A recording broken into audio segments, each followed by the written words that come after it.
Hello viewers, welcome to BRK health. నేను మీ ఫాతిమా. ఈరోజు మనతో పాటు అయితే ఉన్నారండి ఒక ఫేమస్ పర్సన్. ఆయనే మరెవరో కాదు, మూలికా వైద్య నిపుణులు. ఆయనే ఏవి సుబ్బారావు గారు. సార్తో మాట్లాడి పూర్తి వివరాలు తెలుసుకుందాం. నమస్తే అండి. నమస్కారం మేడం. ఎలా ఉన్నారు? బాగున్నా మేడం. సార్, ఇప్పుడు చాలా మంది అడగమంటున్నారు. ఇప్పుడు సమ్మర్ సీజన్ వచ్చిందంటే చాలా మంది పెరుగు తింటే మంచిది అంటారు. ఇంకొంతమంది లేదు, మజ్జిగ తాగడమే మంచిది అంటారు. వింటర్ వచ్చిందంటే మజ్జిగ తాగకూడదు, పెరిగే తినాలి అంటుంటారు.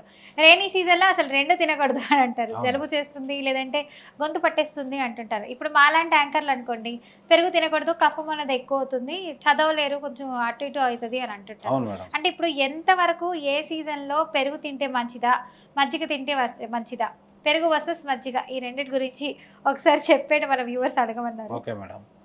విఆర్కే ప్రేక్షకులకు నమస్కారం అండి. పాలని తోడేస్తే వచ్చేది పెరుగు మేడం. అవునండి. దీంట్లో కొన్ని రకాలైన బ్యాక్టీరియాస్ ఉంటాయి. ఇది పులిచిపోతే ఇంకా మంచిది పెరుగు. పెరుగు అయితే పెరుగు ఆయుర్వేదం ప్రకారం వాతం చేస్తుంది, మజ్జిగ చలవ చేస్తుంది. రెండు ఒకటే కదా సార్, పాల నుంచి తయారైన రెండే కదా. దాన్ని చిలుకుతారు మేడం. చిలుకటం అంటే అణు విచ్ఛిన్నం చేస్తారు. పెరుగు ఒక అణువు అంటే మజ్జిగ విచ్ఛిన్నమైనటువంటి అణువులు. ఇవి అది వాతం చేస్తే ఇది చలవ చేస్తుంది. వాతం అనేది శరీరానికి కొంతవరకు మాత్రమే ఉపయోగపడుతుంది, కానీ చలవ అనేది శరీరానికి చాలా మంచిగా ఉంటుందండి. ఉదాహరణకు వేసవకాలంలో మజ్జిగ ఎక్కువ తాగితే శరీరం హీట్ ఎక్కదు, బయటేమో చాలా వేడి ఉంటుంది, లోపల ఉన్నటువంటి నీరు మనకు తెలియకుండానే ఆవిరైపోతూ ఉంటుంది. అలాంటప్పుడు మజ్జిగ తీసుకుంటే ఆ ఆవిరవేది కొంత తగ్గి మనిషికి ఎలాంటి వడదెబ్బలు లాంటివి తగలకుండా ఉంటాయని చెప్పి తీసుకుంటారు. ఇంకొకటి ఏంటంటే మజ్జిగని పగలు ఎంతైనా తీసుకోవచ్చు, మంచినీళ్ళ ప్లేస్లో మజ్జిగే తాగొచ్చు.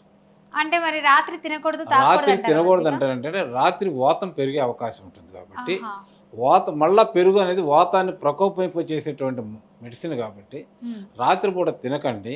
మళ్ళీ ఇంకొకటి ఏంటంటే పెరుగు అంటే ఇప్పుడున్న పెరుగు అంత పెద్దగా ఎఫెక్ట్ ఉండదమ్మా. పెరుగులో వెన్నపూస కూడా ఉంటుంది, మేగడ కూడా ఉంటుంది, అది తొందరగా అరగదు. రాత్రిపూట తేలికగా జీర్ణమయ్యే ఆహారం కావాలి. ఎందుకంటే మనం నిద్రపోయినట్టే అవయవాలు కూడా కొంత రెస్ట్ తీసుకోవడానికి తేలికగా జీర్ణమయ్యేటువంటి మజ్జిగను తాగమంటారు. పెరుగుని అవాయిడ్ చేయమంటారు అన్నమాట. అంతగా తప్పితే ఏం లేదు. రాత్రిపూట తీసుకోవడం వల్ల శరీరం హీట్ తగ్గిపోయి అరుగుదల తగ్గిపోయింది. కాబట్టి మజ్జిగ అనేది రాత్రిపూట పెరుగు కూడా తగ్గించేసి పగలపూట తీసుకోవటం వల్ల అరుగుదల పెరుగుతుంది, ఆకలి పెరుగుతుంది, శరీరం హీట్ తత్వాన్ని కూడా తగ్గించేసింది, మనిషికి కావాల్సినటువంటి మంచి బ్యాక్టీరియాని మన శరీరంలో ఉత్పత్తి చేస్తుంది. అవునండి, చాలా మంది పెరుగును కూడా మనము జుట్టుకు పట్టిస్తే చాలా మంచిది అంటుంటారు. నిజమేనంట? నిజమే మేడం, చెప్పే కదా. పులిసిన పెరుగులు, అది స్వీట్ పెరుగు కదా, మరి తీయటి పెరుగు కాదు. పులిచినటువంటి పెరుగుని తలలో పెడితే దాంట్లో కొన్ని రకాలైన బ్యాక్టీరియాస్ ఉంటాయి అని చెప్పాను కదా. అవి శరీరానికి జుట్టుకు ఉపయోగపడి జుట్టు రాలకుండా ఉండటానికి, జుట్టు గ్లో అంటే మెరుపు అంటారు కదా, ఆ మెరుపు రావడానికి ఈ పెరుగు, పులిచిన పెరుగు చాలా ఉపయోగపడుతుంది. దాంతో పాటు ఏం చేస్తారంటే ఈ మన మెంతులు ఉంటాయి కదమ్మా, ఆ మెంతులు నూరిన పొడిని దాంట్లో కలిపి పెట్టుకోవడం వల్ల కేశాలు చాలా బాగా పెరుగుతానికి అవకాశాలు ఉంటాయి. జుట్టు ఒత్తుగా పెరుగుతుంది, ఇంకా జుట్టులో ఉన్నటువంటి ఏదైతే హీట్ ఉందో అది కూడా బయటికి పోతుంది, గ్లో కూడా వస్తుందండి, జుట్టు కూడా మెరుస్తుంది అనమాట. అది ఆ మెరిసేటువంటి తత్వం కూడా ఈ పెరుగు ద్వారా వస్తుంది మేడం. అయితే ఇంకా హెయిర్ కండిషనర్లు, షాంపూలు కూడా వాడిన అవసరం లేదు. సో ఒకటి మనకు బాడీ పరంగా మంచి చేస్తుంది పెరుగు. ఎలాంటి ఏదైనా విషయమైన టాక్సిన్స్ ఏమైనా ఉంటే అవి పోతాయి అంటారు. ఇంకొకటి హెయిర్కి అప్లై చేయడం వల్ల కొంచెం మాయిశ్చరైజింగ్గా ఉంటుంది, ఒత్తుగా హెల్తీగా ఉంటుంది అంటారు. Okay, thank you so much అండి, మంచి విషయాలు చెప్తున్నారు మాకు.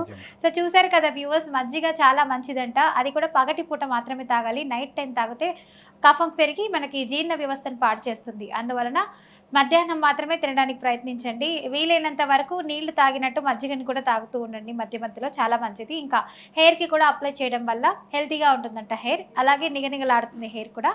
సో చూసారు కదండి, ఇది వాటి వీడియో. తిరిగి నెక్స్ట్ ఎపిసోడ్లో కలుద్దాం. Thank you so much for watching this video. Signing off me Fatima.